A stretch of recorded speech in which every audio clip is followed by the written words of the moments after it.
علمی، اصلاحی، دعوتی اور تحقیقی بیانات کے لیے مولانا ڈاکٹر سعید عاطف کے چینل کو سبسکرائب کریں۔ احباب محترم، اللہ تعالیٰ نے اس قرآن مجید میں مختلف انداز سے آخرت کا ذکر کیا ہے۔ انسان کے اندر جو کمزوریاں ہیں اس میں کمزوری بھول جانا ہے، ایک کمزوری مرعوب ہو جانا ہے، انڈر پریشر ہو جانا ہے، دنیا کی چکا چوند سے متاثر ہو جانا ہے، اور ایک اور کمزوری ہے کہ پتہ ہے کہ موت یقینی ہے، لیکن پتہ نہیں کیا فریب نفس کا شکار ہیں کہ ابھی میری باری نہیں آئی، ساری دنیا نے مر جانا ہے سوائے میرے۔ تو اللہ تعالیٰ اس حوالے سے فرماتے ہیں، اور قیامت کے لیے اللہ تعالیٰ نے قیامت کا دن بھی نہیں فرمایا یہ کل ہے، جس طرح جس کی زندگی ہے اور صبح کا سورج نکلنا یقینی ہے اور انشاءاللہ صبح ہوگی، اسی طرح فرما رہے ہیں کہ اسی طرح ایک دن قیامت ہوگی اور تمہیں اپنے اعمال کے لیے جواب دہ ہونا پڑے گا۔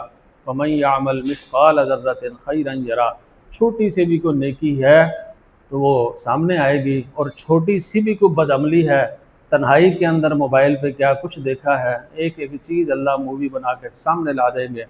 ایک اور جگہ پر فرمایا کہ ہم اس کا ٹیبلٹ اس کے یہاں لگا دیں گے، ٹیبلٹ کہتے ہیں تختی کو، اقرأ کتابک، کہ اپنی تختی کھول، اتنے جی بی کا ڈیٹا ہے، تیرے اندر یہ تو نے کام کیے تھے، فیکٹری میں یہ کیے تھے، بستر پر یہ کیے تھے، دوستوں کے ساتھ یہ بدعمالیاں کی تھی، یہ فراڈ کیے تھے، یہ تیرا ہی ڈیٹا پڑھ رہے۔ کفا بنفسک اليوم علیک حسیبا، آج اپنے محاسبے کے لیے، حساب کے لیے تو خود ہی کافی۔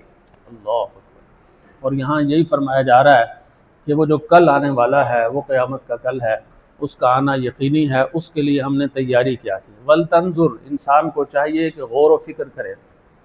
کہیں فرمایا اولی الالباب، جو عقل والے ہیں وہ عقل کی تیاری کریں۔ ہمارے بڑے اکابر علماء نے کہا ہے کہ عقل کی دو قسمیں، ایک عقل ہے عقل ناقص، نامکمل عقل، ادھوری عقل، اور ایک عقل ہے عقل کامل۔ عقل ناقص کہتے ہیں عقل معاش کو، کہ بندے کو کمانا آئے، کمانے کا ڈھنگ آئے، دکانداری آئے، بزنس آئے، فلاں چیز آئے، اور اس میں وہ 1 سے 1.5، 1.5 سے 2، اور 2 سے 4، اور 4 سے 10 کرنے کا ہنر سیکھ جائے تو اس کی معیشت بڑی اچھی ہوگی۔ فرمائے یہ ٹھیک ہے، یہ عقل ہے، یہ کافر کو بھی حاصل ہوتی ہے اور مومن کو بھی حاصل ہو گئی تو یہ کوئی بڑا کمال نہیں ہے، یہ عقل معاش ہے۔ کیا ہے؟ اکنامک کی عقل ہے، سسٹم چلانے کی عقل ہے، لیکن جو کامل عقل ہوتی ہے وہ ہے عقل معاش کے ساتھ عقل معاد، کے آخرت کی فکر بھی کرنی ہے، اس کے لیے میں نے کیا کیا۔ ہم عقل معاش کے لیے ساری پلاننگ ہے، ساری بھاگ دوڑ ہے، عقل معاد یعنی آخرت میں نے پیش ہونا ہے، وہ قبر کی اندھیری رات ہے، اور یہ سارے پیسے، ساری چیزیں وہیں کے وہیں رہ جائیں، ایک فیکٹری سے دوسری، دوسری سے چوتھی۔ شیخ صاحب کو فکر تھی ایک ایک کے 10 کیجئے، آیا ملک الموت، بولا جان واپس کیجئے۔ اللہ، کیا بنے گا؟ تو اس وقت کے آنے سے پہلے سنبھلنا یہی ہے۔ اور یہ بھی قید نہیں ہے کہ جناب ہم ابھی بابے ہوں گے، شادی ہوگی، 70-80 سال کے ہوں گے، پھر ہمیں پتہ نہیں کیا ہوگا، پھر مریں گے۔ قبرستان میں جا کے دیکھیں ہر عمر کے لوگ موجود ہیں، تو وہ میں کیوں نہیں ہو سکتا؟ خواتین بھی ہیں، بچے بھی ہیں، صحت مند بھی ہیں، اور بہت سارے وہ لوگ ہیں جو کہتے تھے میرے بغیر سسٹم چل ہی نہیں سکتا، نہ گھر، نہ دفتر، نہ چیز، ان سے قبرستان بھرے ہوئے اور سارا سسٹم چل رہا ہے۔ یہ ہماری غلط فہمی ہے، یہ ہماری حماقت ہے۔ فرمایا واتقوا اللہ، پھر دوبارہ فرمایا تاکید کے لیے کہ غور کرو، ان اللہ خبیر بما تعملون، تم دنیا کی چھوٹی چھوٹی لیکیج کو روکتے ہو کہ یہاں سے پیسے کیوں ضائع ہو رہے ہیں، ورکنگ رپورٹ پوری نہیں کیوں آ رہی، تو فرمایا کبھی آخرت کے متعلق بھی سوچو، اس کے لیے تم نے کیا تیاری کی، اپنی اولاد کو کتنا عقل سکھائی، اپنی اولاد کو کتنا اپنا صدقہ جاریہ بنایا، تمہارے بعد وہ تمہارے لیے کتنے خیر خواہ ہوں گے، وہ اتنے ہی خیر خواہ ہوں گے جتنے آپ اپنے بڑوں کے لیے خیر خواہ ہیں۔ اگر آپ نہیں ہیں تو پھر وہاں بھی معاملہ کرنا ہے۔ پھر فرمایا اللہ اکبر، اگلی آیت وَلَا تَكُونُوا كَالَّذِينَ نَسُوا اللَّهَ فَأَنسَاهُمْ أَنفُسَهُمْ أُولَٰئِكَ هُمُ الْفَاسِقُونَ، ان لوگوں کی طرح نہ ہونا جنہوں نے اللہ کو بھلا دیا تو اللہ نے ان سے مقصد زندگی نکال دیا۔ فرمایا یہ ہیں اصل میں نافرمان۔ آج آپ بڑی بڑی سوسائٹیز میں چلے جائیں، یورپ میں، امریکہ میں، جو زیادہ سے زیادہ کمانے والا ہے تو اس کا مطلب یہی ہے کہ مجھے اور پیسے اور پیسے، پھر عیاشیاں، پھر سیکس کی دنیا، پھر نمائش، پھر نئے ماڈلز، پھر نئی چیزیں، پھر مجھے شہرت ملے، پھر میں اور آگے بڑھوں، اور پھر آگے پھر میں انسانوں کو ماروں، مجھے مزہ آئے، ایسی گیمز میں ایجاد کروں جس میں لوگوں کو مارا جائے، پھر میں بڑھتا جاؤں، اور کرتے کرتے کرتے مرنا پھر بھی نہیں۔ نتیجہ کیا ہے کہ وہاں ڈپریشنز کے اتنے کلینکس ہیں کہ پورے پاکستان میں اتنے نہیں ہیں جتنے صرف ایک نیو یارک شہر میں۔